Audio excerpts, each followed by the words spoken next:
Аз мисля, че красотата е някаква по-особена власт. Тя е по-тиха и спокойна. За мен астрологията е хоби и аз го считам и като наука, защото астрологията не е нещо, което всъщност ти е 100% предопределено. В астрологията има и много личен избор. То ще има президентска партия, така ли? Ако ти ме питаш, приземим към конкретни хора? Не съм много сигурна. Специално там, мисля, че момента имаше един момент, който беше много добър. Сега не съм много сигурна, защото Оран пък заставайки, първо той е късен, той е много късен близнак. Имаме предвид, че Оран ще минава през тази зодия 7 години. Той, доколкото знаме, някъде накрая, така че Оран ще му мине през Слънцето след около 5 години и половина, 6, което ще му даде голяма промяна изведнъж изневиделица. Оран няма да е свързано с, да речем, създаването на нова партия, би трябвало да е свързано с Сатурн. За лъвовете 2026, след втората половина май-юни, ще е прекрасна, защото Юпитер влиза в Лъв. Стрелците са големите късметлии. С бащата на Рая имаме 20 годишна разлика, което е всъщност доказателство, че и знаеш ли, когато започнах връзка с него, че любов имаше, но основната дума беше, аз го усещах много стабилен. И всъщност аз се влюбих в тази стабилност, която усещах в него. Тази мъжка сила, която не съм усещала, и подкрепа, която не съм усещала в моя баща. Единственото, което може би е малко тъжно, това те прави малко повече жадуваш за любов и отношение и понякога това пречи във връзките по-нататък. Здравей! Ще си говорим на ти, защото се познаваме от доста време, макар и толкова млади. Да започна, казва, че успешният подкаст задължително трябва да съдържа клишета. По този повод нещо, което е клише, но и не съвсем. Власт ли е красотата? Според някои литературни класици тя има собствени правила, собствени закони, т.е. за красивите хора не важат всички неща, които важат за не толкова красивите. Помня, преди 20 години бяхме правили интервю с Моника Белучи, бях правил, и тя каза, красотата не е толкова важна. Как мислиш ти? Аз мисля, че красотата е някаква по-особена власт. Тя е по-тиха и спокойна. Тя не е така авторитарна. Но за мен красотата не е свързана само с физически данни, а красотата е характер, красотата е отношение, красотата е елегантност. И всъщност, ако това, което носиш в себе си като емоционалност, като характер, е достатъчно красиво, така да кажа, в съчетание с външни белези е страхотно, но само красота като красота... Но си признаваш, че е власт. Така разбирам. Знаеш ли, тя може да бъде власт само ако е автентична. Може да бъде власт. А тя все по-малко е автентична, поне външно. Нещо, което е много нашумяла тема в обществото, е агресията, агресирането на всички.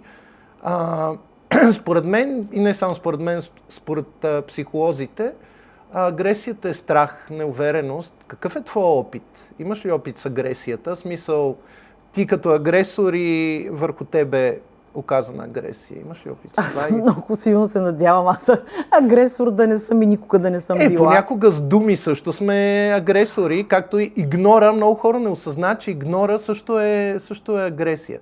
То е пасивна агресия, но също е агресия. Вербалната агресия, да започнем от нея, защото пък за другата изобщо там е много, много по-дълбока тема, всъщност е страх и липса.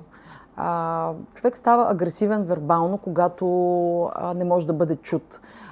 Понякога той не може да бъде чут, защото не може да изрази правилно емоциите си. И всъщност вербалната агресия е слабост. Хората си мислят, че когато обиждат, не че на мен не ми се случва, естествено, но всеки път, когато ми се случва, съжалявам. Опитвам се да е все по-рядко. Вербалната агресия е слабост. Слабост и невъзможност да се изразиш правилно.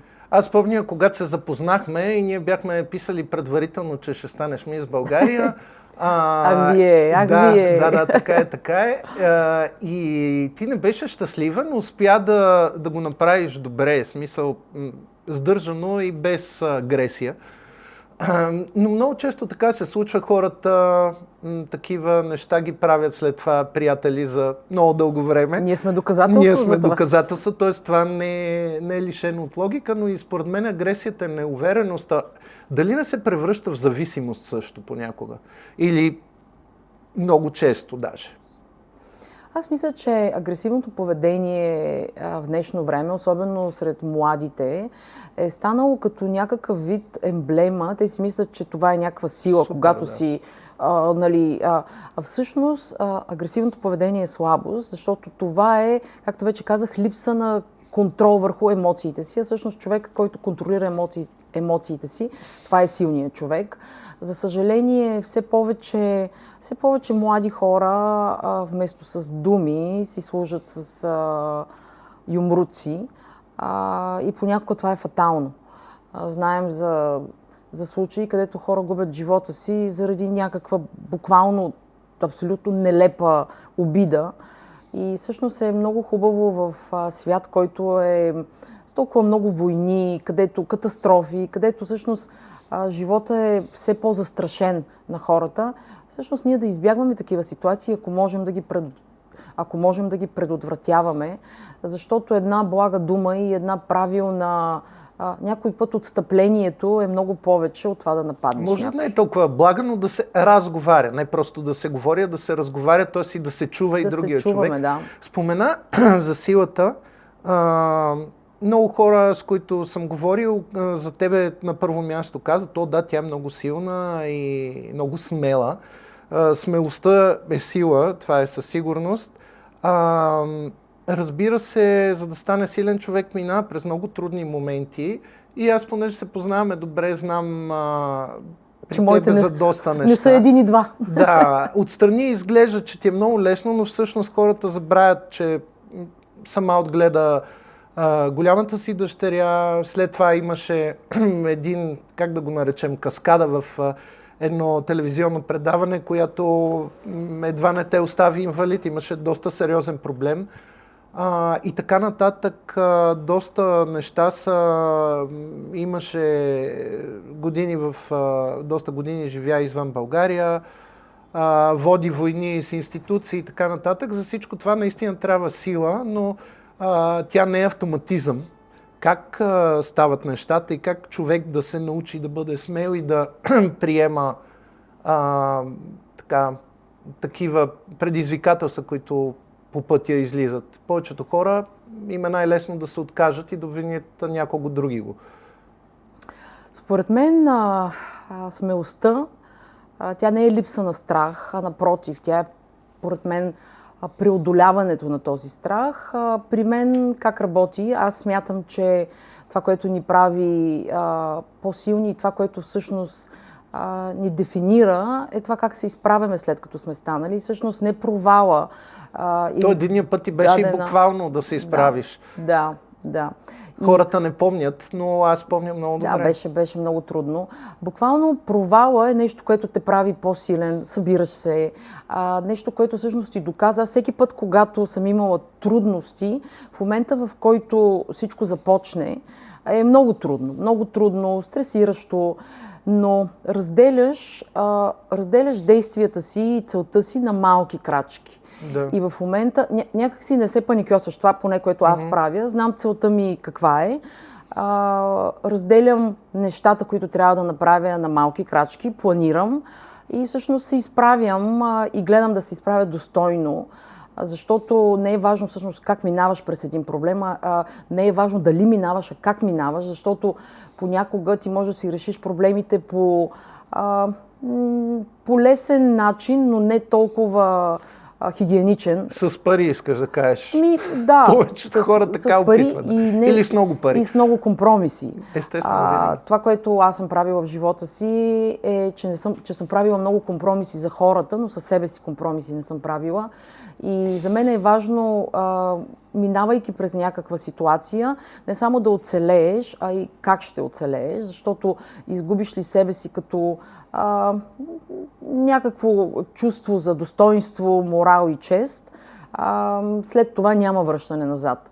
И затова аз съм, бих казала, че съм силен човек, бих казала, че съм минала през много трудности, но като гледам света около мен, виждам колко по-силни хора има, и през колко по-големи трудности минават. Естествено. Сблъскваме, знаеш с какво се занимавам сега, и се сблъсквам с непрестанни проблеми и много тежки съдби на хора. И всъщност в момента, в който се огледам в техните животи, в тяхното ежедневие, всъщност си казвам, аз каква късметлийка съм.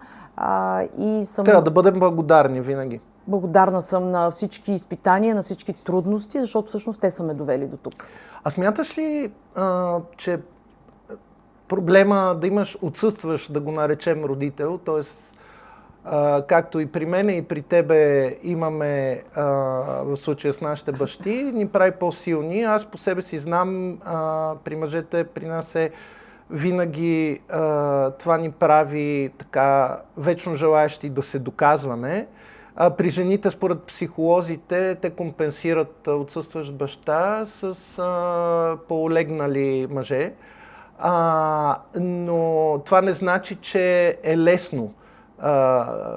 Не е лесно. Да, ставаме силни, но може пък деца вика да ни става и по-трудно от това, че сме силни. При тебе как са нещата? Аз като момиче бях много неуверена. Много неуверена и с годините се боря с това и се боря през лични, как да кажа, с всяко едно изпитание и си казвам всъщност, ето това го преодолях, следващото преодолях. Много е трудно, когато си дете, всъщност да имаш усещането, че си нежелано. И при момичетата по-скоро това чувство на отхвърляне е най-пагубното. Липсата на бащина любов, след това ти определя отношението към мъжете в живота ти. И понякога, ако не си простил на баща си, това се изразява през наказание за партньора, към партньора, с който Тоест си. търсиш нещо като баща в друг човек или първо какво? търсиш нещо. Не мога да кажа. Значи, аз винаги съм харесвала по-олегнали мъже. Може би това е доказателство, че ми е липсвал баща. И някак си моите връстници не са ми правили впечатление, когато съм била на 20. С бащата на Рая имаме 20 годишна разлика, което е всъщност доказателство, че... И знаеш ли, когато започнах връзка с него, че любов имаше, но основната дума беше, аз го усещах много стабилен. И всъщност аз се влюбих в тази стабилност, която усещах в него. Тази мъжка сила, която не съм усещала, и подкрепа, която не съм усещала в моя баща. Просто не, че баща ми е виновен, просто когато двама родители се разделят, според мен, ако не са достатъчно емоционално интелигентни, не комуникират проблемите си правилно и рефлектират върху децата. Пак разговора, който много ни липсва на нас българите, защото сме нация от велики личности. Да. Всеки е велик и Но не отстъпва. да се върнем на темата, аз си мисля, че младите момичета и млади момчета, защото тепърва виждаме много деца, които за съжаление са на разведени и разделени родители, това нито ще са първите, нито ще са последните, с това да се успокояват. Всъщност това те прави малко по-силен като че ли от останалите, защото на ранна детска възраст ти е трябвало да се справяш с неща, с които другите деца не е трябвало да се изправят. Това те прави по-самостоятелен, по-отговорен. Някакси единственото, което може би е малко тъжно, това те прави малко повече жадуваш за любов и отношение и понякога това пречи във връзките по-нататък. Да, абсолютно. Може би най-интересната част за зрителите ще бъде нещо, което не знам дали всички знаят за теб. ти се занимаваш с астрология, само че не е за да изкарваш пари от това, а за да помагаш на приятели. И аз съм свидетел, че доста познаваш. Да. Не познавам, разчитам. Така да разчиташ. Астрологията не е, не е гадание. Това е наука. Разбира се. Всичко става на базата на карти, които ти имаш в компютъра и така нататък. Иска ми се да кажем, тъй като нова година започва и така нататък, какви са от една страна психологическите характери на зодиите и от друга страна какво ги очаква, ако е възможно, разбира се. Знам, че ти го правиш както трябва, лично и така нататък. И за приятели отново да подчертая, но все пак да очертаем някакви неща, ако е възможно. Добре. Първо, за мен астрологията е хоби и аз го считам и като наука, защото астрологията не е нещо, което всъщност ти е 100% предопределено. В астрологията има и много личен избор. И всъщност, познавайки астрологията, ти можеш да си подредиш правилно приоритетите и да минимализираш някакви тежки неща, които биха могли да се случат. Да речем, ако не си внимателен, Сатурн може много да е много труден, ако си подреден, ако всичко ти е законно, ако си честен и справедлив, Сатурн може много да ти помогне и да ти помогне да положиш правилните структури. Така че астрологията за мен е просто още едно средство, което ми помага, когато ми е трудно и когато трябва да взема някакво решение. Как се познава от някакви триъгълници между някакви там знаци? Така мен ми е много трудно и ти кажеш, еди кой си ще има дете или примерно в семейството предстои някой, нали, да го напусне и така нататък. Въобще за мен това е са квадратури, да. А тези триъгълници, за които говориш, се казват тригони. Значи, човек има натална карта. Затова ми е много трудно сега да кажа астрологична прогноза за зодиите. Ще ти обясня защо. Защото ти си зодия Водолей. Да. Обаче имаш лични планети в Рак.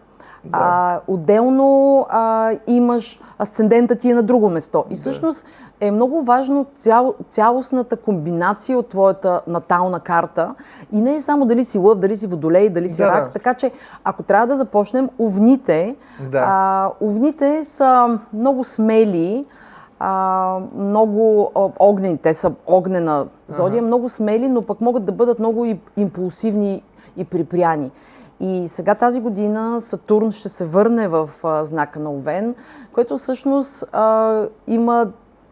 зависи от това какъв е човек. Ако човек е подреден, ако е научил да си подрежда приоритетите, ако е честен, ако всичко му е законно, ако постъпва справедливо в живота си, Сатурн ще му помогне да изгради правилна структура, нова структура и ще му помогне по някакъв начин да създаде нещо ново. Но ако всичко, с което той се занимава, е незаконно, ако е нечестно, ако е несправедливо, Сатурн ще го накаже през много трудности и препятствия. Понякога, ако е върху Слънцето, може да са здравословни проблеми, може да са да са лични, в бизнеса, зависи в кой дом е. Знаеш, има 12 дома. Като почнем първия, е дома, откъдето е асцендента. И всъщност, ако ти е в 10-ти дом, това ще е свързано с работата ти, с общественото ти положение. Ако е в 4-ти, е с дома ти. Така че много е относително и много е трудно да правиш прогноза просто за зодии. Можем да кажем характеристики на зодиите. Казахме вече за Овена. И отиваме на Телец.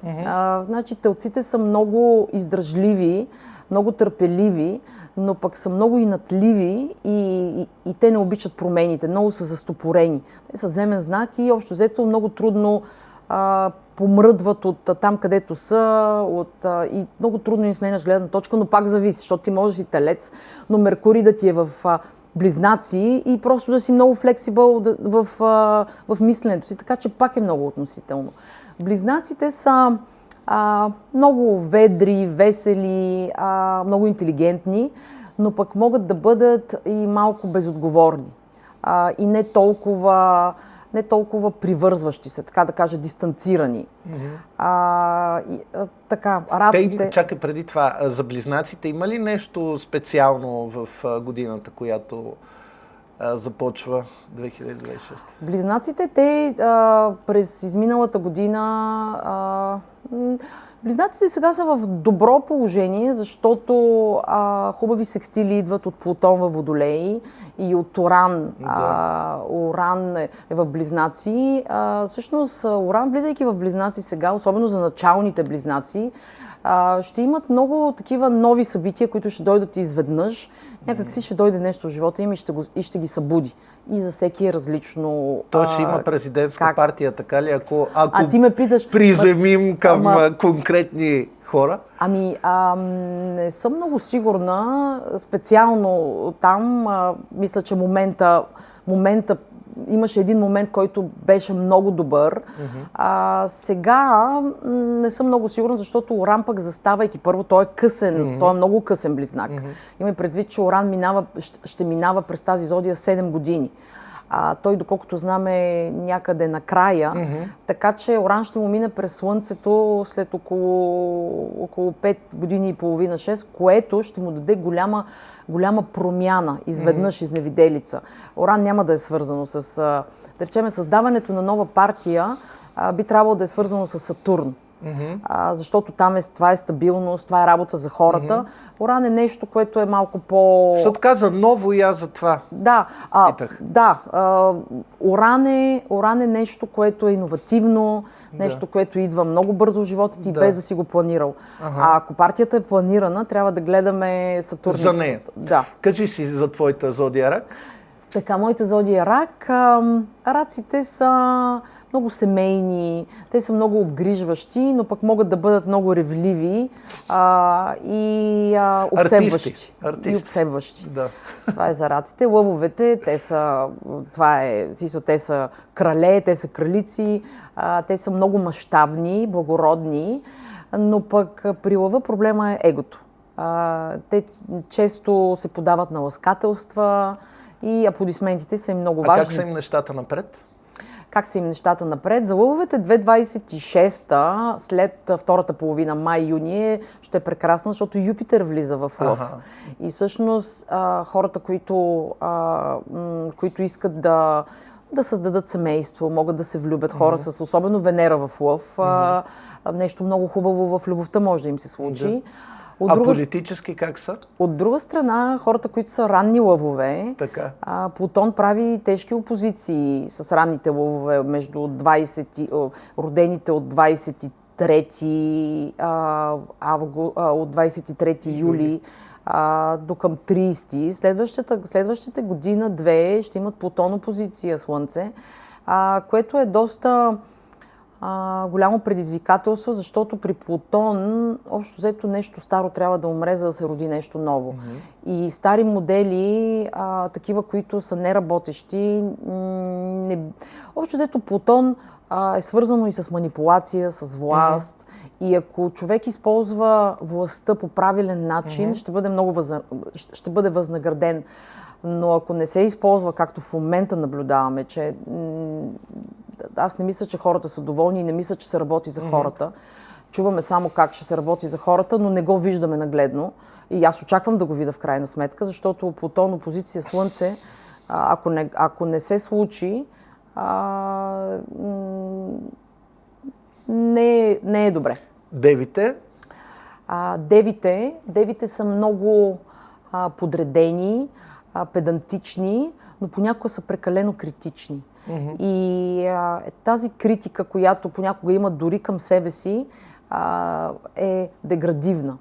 Девите може да са прекрасни лекари, учители.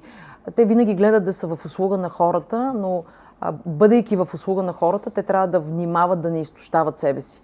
Много е хубаво да имаш дева за приятел, но понякога не е добре самия ти да си дева, защото те много се раздават и някога прекалено много. Да, политически как са? Девите политически Не мога да кажа, че имат някакви. Те имаха проблеми, когато Сатурн беше в Риби. Той още е в Риби на 26 градуса в момента.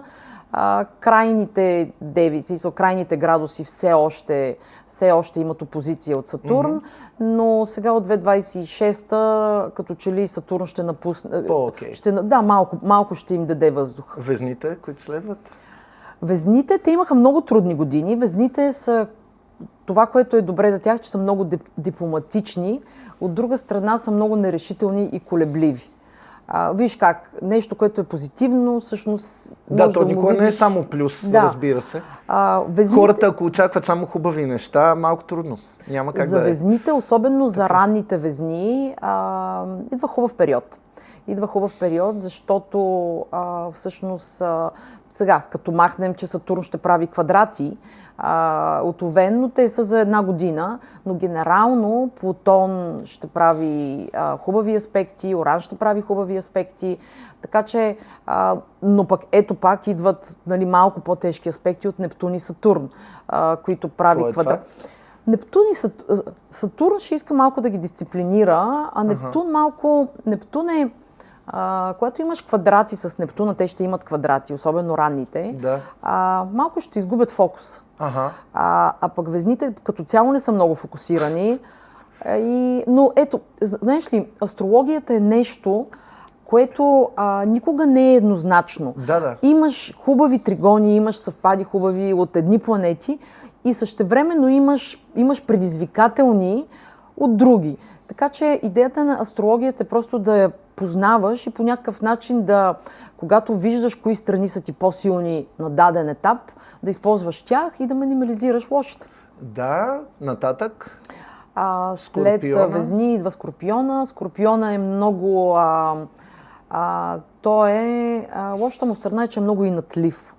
А добрата, че е много упорит. Така, Скорпиона започне ли нещо, не се отказва. Скорпионите 2025-та бяха що-годе в добра позиция, защото имаха хубави тригони от Сатурн, който беше в Риби, все още е в Риби. Скорпионите, знаеш ли, те е хубаво да обърнат малко повече внимание, защото сега малко повече внимание на доходите, които получават от партньорите си. Може да има някаква промяна там, но като цяло не виждам нещо тежко за Скорпиона. Сега пак трябва да помисля къде е... ясно. Общи неща казваме. Нептун правеше хубави тригони, все още прави за Скорпионите. Когато отиде във Водолей... Картата ти е в главата, както разбираме, и без компютъра. Давай и сега да кажем следващите Стрелец. Стрелците са големите късметлии на зодиака по принцип. Те са големи късметлии. Някога, не мога да кажа, че са прекалени бохеми, но някога се забавляват повече, отколкото трябва. Те са много дипломатични, много така... Понякога са си танкове, но няма значение. Мое наблюдение може да са откъслечни. Сигурно, ако Слънцето е в Стрелец, има някоя лична планета в Козирог и това може да не задълбаваме. Да определя хората, които познаваш като танкове. Така. След това отиваме на Козирога. Козирозите са много, много подредени. Те обичат да правят всичко по буквата на закона. Те са много отговорни. От друга страна могат да бъдат много също и натливи, да са много в детайлите, прекалено много в детайлите. Когато видя човек с много козирог или да речеме козирожки съвпад като Сатурн-Слънце, по принцип те са и малко по-негативни. Да речеме от тях някакси нещата им стават по-трудно, защото нагласата им към живота понякога е малко по-критична, но пък са много отговорни. За тях сега няма да е толкова лесно, въпреки че Плутон се махна от техния знак и вече крайните козирози могат да си отдъхнат. Но пък Сатурн... Те всички са крайни. Но пък Сатурн в Овен ще ги тества още веднъж, ще правят структури, но пък ще е добре за кариерата им, понеже ще е добре за кариерата на козирозите в момента. И стигаме до най-важната зодия. Стигаме до теб, разбира се. Стигаме до теб. Водолеите са много иновативни, те са много добри приятели, за тях приятелството дори е по-важно от любовта. За тях всъщност любовта е приятелство. Водолеите могат да издържат в дълги връзки само с хора, които ги разбират и които им дават много свобода. И всъщност това, което пък е, така как да кажа, по-скоро като слаба страна, няма това. Добре, кажеш, добре. Айде ще им пестим слабата страна. Не, кажи, разбира се, как ще го... Винаги присъстващите правят изключения, но те някога не са толкова... не могат да се свържат с партньора си първо на много дълбоко ниво, и второ са малко бързо се променят, бързо им се сменя интереса, не са много устойчиви в отношенията си понякога. Понякога бързо може да зачеркнат някого, така без нищо. Да, и какво ни чака? Какво ви чака? Плутон е във Водолей. Най-тежката планета, планетата на трансформациите. Ти имаш много време. Ти мина през Плутон. Оставиме мен, да кажем за хората. Плутон Меркурий, Плутон Венера. Ти мина през много плутонови транзити, така че ти няма да усетиш сега Плутон Слънце изобщо. Чакат ги много трансформации. Но това е следващите около 20 на години, защото Плутон ще минава през Водолей 20 години. И това сега за ранните Водолей, тези, които са от 20 до 25-6, да речем, ги чака събития, които ще ги трансформират. Което не е задължително е лошо, но винаги първо идва през някаква криза. И отиваме към рибите. Нищо хубаво не каза, добре. Защо нищо хубаво? Добре, сега ще кажа. Уран в Близнаци ще прави хубави аспекти за Водолеите, особено сега за ранните. Това твоя комуникация ли беше Близнаци? Какво? Да, също Сатурн в Овен също прави много, много хубави аспекти. Така че... Да бъдем спокойни. Добре. Винаги има и така, и така. И накрая? И всъщност това, което те прави, това, което си говорихме, това, което те прави, всъщност това, което си и това, което те прави устойчив, е как жонглираш с живота и с хубавите аспекти и с лошите. Да. Рибите са много креативни, много чувствителни, но пък лошата страна е, че те са малко способни, малко по-меланхолични и тази чувствителност понякога ги прави по-зависими. Рибите, ако не се обърнат към креативната си страна, могат да влязат в една спирала на зависимости, която не е полезна за никой. Те ще могат да си отдъхнат 2026-та, Сатурн излиза от техния знак, който е бил проверен, вече е бил проверен. Ако са успели да изградат хубави структури, сега ще берат плодовете на това. Ясно. Благодаря ти много. Надявам се не само за нас да е било интересно, за мен беше много интересно и дано по-добри да бъдат времената, които идват. Дано по-добри да бъдат, да. Аз мисля, че след всичките неща, които се случват по света, ние трябва да си дадем сметка, че няма нищо по-важно от това да сме добри, от това да можем да правим добро където и колкото можем, защото няма нищо по-хубаво от това света да стане по-добър, а света ще стане по-добър, като започнем от самите нас. Точно така. И да разговаряме. Разговаряме много. Благодаря много. Аз ти благодаря.